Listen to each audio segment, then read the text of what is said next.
G20 इजलास में शिरकत करने के लिए वज़ीर-ए-आज़म नरेंद्र मोदी रोम पहुंच गए हैं। G20 इजलास 30 और 31 अक्टूबर को है।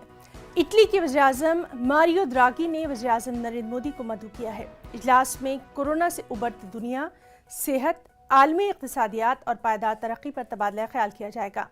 अमरीका के सदर जो बाइडेन की इजलास में शिरकत मुतवक्के है, जबकि रूसी सदर व्लादिमीर पुतिन और चीनी सदर शी जिनपिंग वीडियो कॉन्फ्रेंसिंग के जरिए इजलास में शामिल होंगे। वज़ीर-ए-आज़म इटली से ग्लासगो जाएंगे, जहां वो COP26 इजलास में शिरकत करेंगे।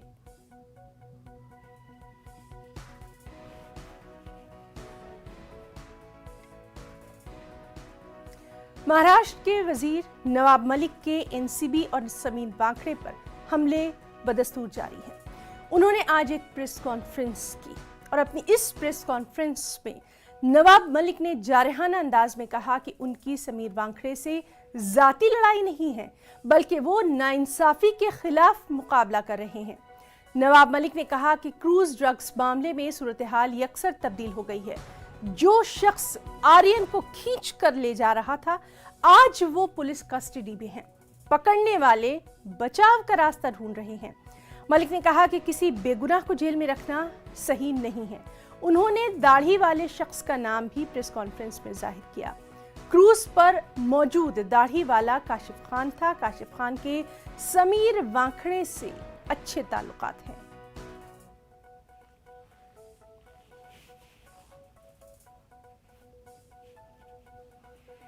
अगर कल की घटनाक्रम आप देखेंगे तो परिस्थितियां पूरी तरह से कल बदल गई। 2 तारीख के रोज, 3 तारीख के रोज जो व्यक्ति आर्यन खान को घसीटते हुए एनसीबी के कार्यालय में ले जा रहा था, वो व्यक्ति लॉकअप में है, सलाखों के पीछे है। जो व्यक्ति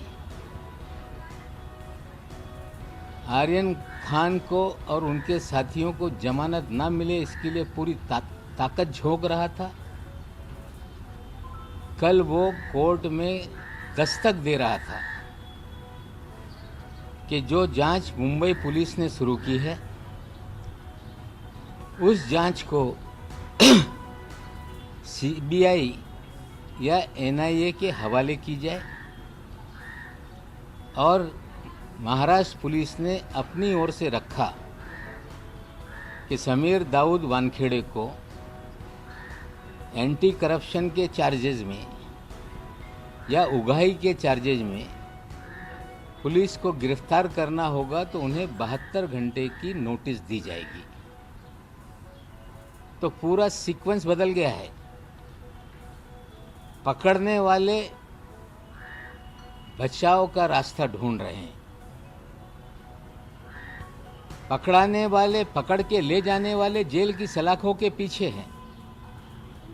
इसीलिए मैंने कल लिखा था कि पिक्चर अभी बाकी है मेरे दोस्त।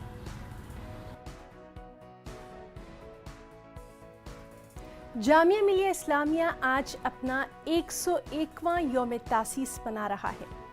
1920 में जामिया का सफर खेमों से शुरू हुआ था।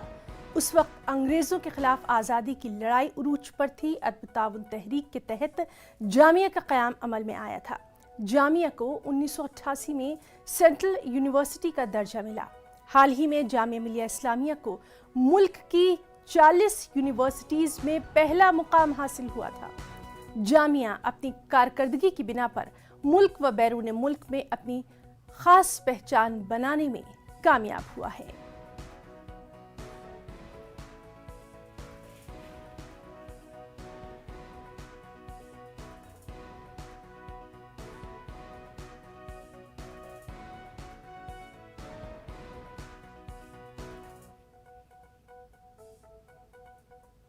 और नाज़रीन, इस वक्त हमारे साथ मौजूद हैं हमारे नुमाइंदे खुर्रम शहजाद। खुर्रम, हम आपसे जानना चाहेंगे, जामिया मिलिया इस्लामिया में आज का दिन बेहद ख़ास है और यहाँ से पढ़ा हर शख्स, यहाँ पर पढ़ रहा हर शख्स अपने आप को आज इस ख़ास यूनिवर्सिटी से बहुत ही जुड़ाव महसूस कर रहा है। कैसा माहौल वहाँ पर नज़र आ रहा है?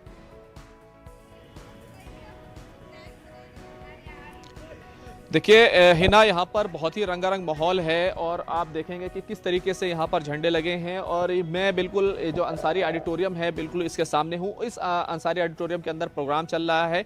इससे पहले यहाँ पर एनसीसी कैडेट के ज़रिए से वाइस चांसलर नजमा अख्तर को एक गार्ड ऑफ ऑनर दिया गया और उसके बाद परचम कुशाई हुई। ये तमाम चीज़ें हुई हैं और जामिया ने, क्योंकि पिछले साल 100 साल पूरे किए थे, एक बहुत बड़ा प्रोग्राम कोविड के दरमियान करने की कोशिश थी, लेकिन कोविड की वजह से नहीं हो सका था। आज भी थोड़ा सा बहुत ज़्यादा लंबा चौड़ा प्रोग्राम नहीं है, लेकिन एमएफ हुसैन आर्ट गैलरी हो, वहाँ पर एग्जीबिशन का इफ्तिताह हुआ है, इंटरनेशनल एग्जीबिशन है।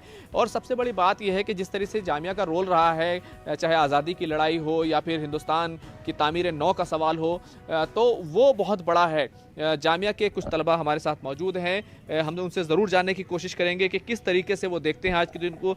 आज ये तारीख़ी मौका है, 101 साल पूरे हो गए हैं, सेंटेनरी सेलिब्रेशन पिछले साल चला।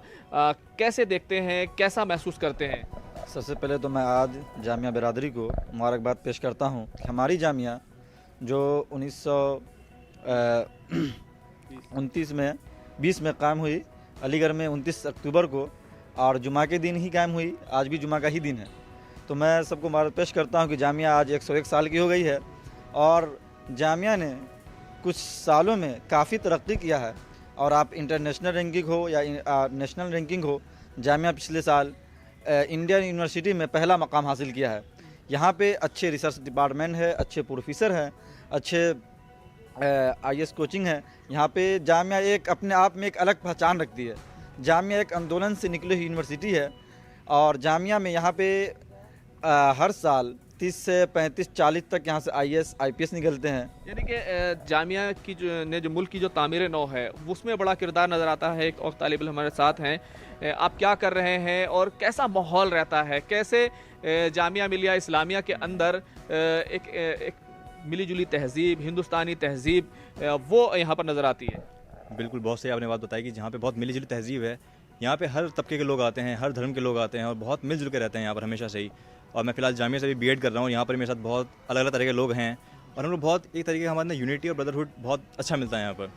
और ये देश की सबसे बड़ी यूनिवर्सिटीज़ में से एक मानी जाती है जामिया मिलिया इस्लामिया। और जैसे भाई ने बताया आपको कि यहाँ पे सब कुछ ही ऑलमोस्ट हर डिपार्टमेंट में हर तरीके से फैसिलिटीज़ अवेलेबल हैं। तो yes, this the best university and यहाँ का एटमॉस्फेयर बहुत अच्छा है। यहाँ पर फ़िलहाल आज 101वीं वो मन रही जयंती फाउंडेशन डे जामिया का। So yes, this is good. जब भी बात होती है जामिया की तो फिर तारीख़ की बात होती है, जंग आज़ादी की बात होती है, महात्मा गांधी की बात होती है और बड़े बड़े लीडर खुर्रम, तो लगातार आज हम आपसे वहाँ के बराह रास्त वहाँ के जो तालिब इल्म हैं उनके क्या कुछ तासुरात हैं वहाँ पर और क्या कुछ आज होगा उसके ताल्लुक से लगातार हम अपने नाज़रीन तक पहुँचाते रहेंगे। फ़िलहाल आपका और आपके साथ जो ख़ास मेहमान रहे, तालिब इल्म रहे, उन दोनों का बहुत बहुत शुक्रिया अदा करना चाहेंगे। NIA ने जम्मू कश्मीर में आज मुख्तलिफ मुकामात पर छापे मारे हैं। श्रीनगर, बारामूला और सोपोर में एजेंसी ने कई मुकामात पर ये छापेमारी की है। एजेंसी की टीमों ने सोपोर में हैदर कॉलोनी में कुछ रिहाइश गाहों पर छापे मारे हैं।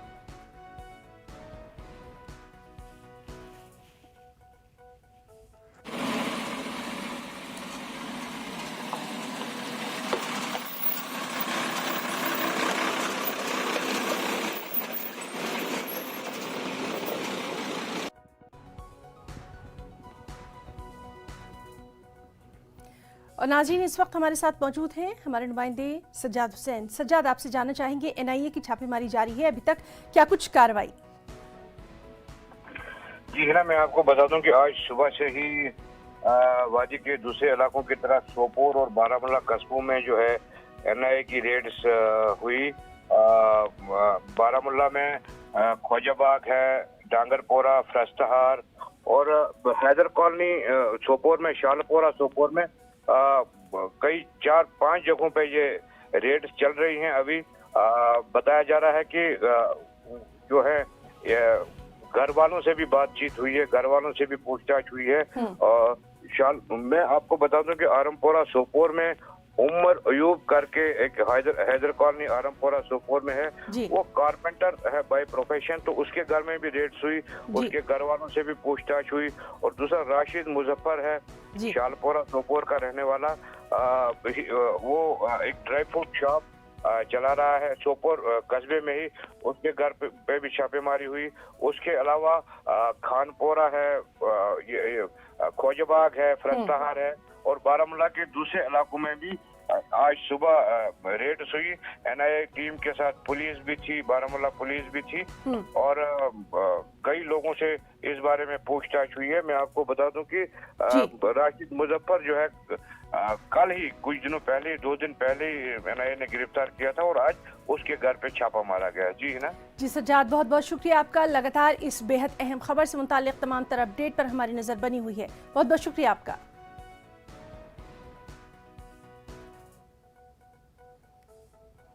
तो नाज़रीन, लगातार हम आपको बता रहे हैं कि किस तरह से एनआईए ने जम्मू कश्मीर में मुख्तलिफ मुकामात पर छापेमारी की है। हमारे साथी सज्जाद बारामूला से हमें बता रहे थे कि मुख्तलिफ मुकामात पर वहाँ पर छापेमारी की गई है। श्रीनगर, बारामूला, सोपोर में एजेंसी ने कई मुकामात पर ये छापेमारी की है। एजेंसी की टीमों ने सोपोर में हैदर कॉलोनी, साथ ही साथ कुछ और मुकामात पर छापेमारी की।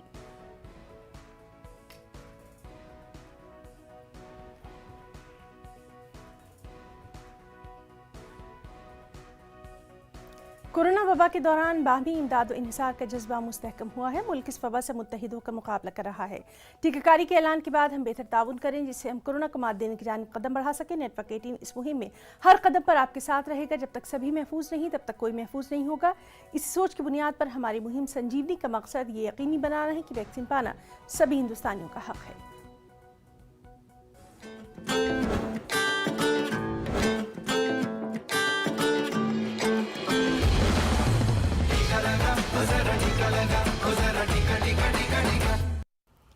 और खबरों में अहम खबर कोरोना के ताल्लुक से है। मुल्क में कोरोना से होने वाली अमवात में इजाफा देखा जा रहा है। पिछले 24 घंटों की अगर बात करें तो 805 मरीजों की मौत हुई है। वजारत सेहत की जानिब से जारी करदा आदाद-ओ-शुमार के मुताबिक मुल्क में 14,348 नए कोरोना के मामलों की तस्दीक हुई है। इसी अरसे में 13,198 मरीज कोरोना से शिफायाब हुए। हालांकि कल के मुकाबले नए केसेस में आज कमी देखी गई, लेकिन कोरोना से होने वाली अमवात ने तशवीश में मुब्तला कर दिया है। कल 733 और आज 805 अमवात देखी गई। मुल्क में अब तक कोरोना के 4,57,191 लोगों की मौत हो चुकी है। दूसरी जानिब टीकाकारी मुहिम तेजी से जारी है। अब तक 104 करोड़ से ज्यादा लोगों ने कोरोना की वैक्सीन ले ली है।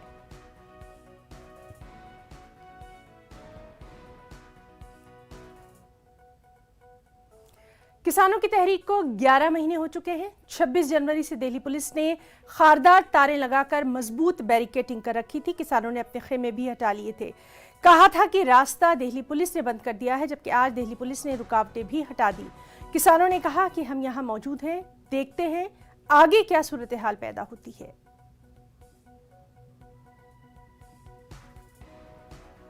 प्रियंका गांधी ने ललितपुर पहुंचकर मुतासरा किसान कुनबों से खास मुलाकात की। आपको बताएं कि हाल ही में खाद लेने के लिए लगी लाइन में भगदड़ की वजह से 2 किसानों की मौत हो गई थी। मुतासरा अहले खाना ने प्रियंका गांधी के सामने अपनी दिक्कतें बयान करी, अपनी परेशानियां उनसे बताई और प्रियंका ने उनकी हर किस्म की मदद का वादा किया।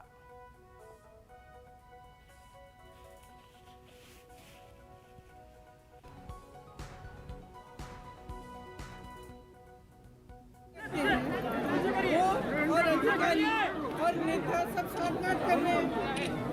और जब आपकी बता रहे थे मुझे कि 1 बोरा मिल रहा है, 2000 के लिए 1 बोरा खरीदने की कोशिश की। दूसरा, जब आपने बोरे से ही चोरी कर रहे हैं, आपकी बोरी से चोरी हो रही है।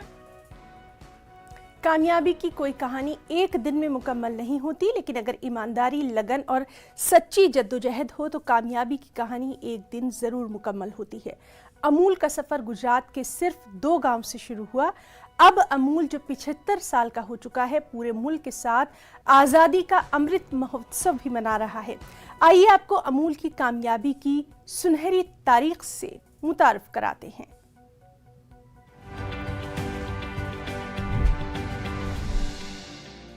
उन्नीस 1970 तक पूरे देश में अमूल आंदोलन की गूंज सुनाई देने लगी। अमूल दूध उत्पादन करने और उसे इस्तेमाल करने वालों का पसंदीदा नाम बन गया। ऑपरेशन फ्लड के तहत नेशनल डेयरी डेवलपमेंट बोर्ड ने नेशनल मिल्क ग्रिड तैयार किया। ग्रिड का मकसद देश भर में दूध उत्पादन करने वालों को आपस में जोड़ना था। पूरे भारत में 700 कस्बे और शहर ग्रिड से जुड़ गए। इस तरह अमूल भारत में अनेकता में एकता का नया मूल मंत्र बन गया।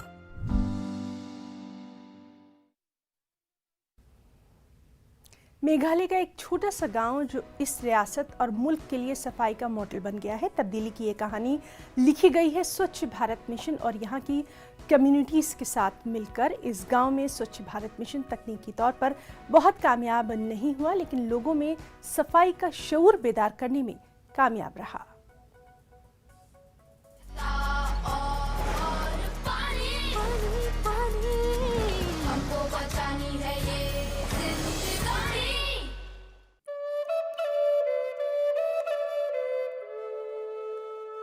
I am pleased to welcome you to this village of Lightmansau, which is located in Malayam Community and Rural Development Block in East Khasi Hills district of the state of Meghalaya. I am proud to introduce you to this village for the reason that this village has become a model for the rest of the country and the rest of the state for various reasons. And one of the reasons is that although the village is a small village, having only around 45 numbers of families, they have been able to make themselves a village that has attained a very high standards of cleanliness and sanitation in individual level and also at the community level.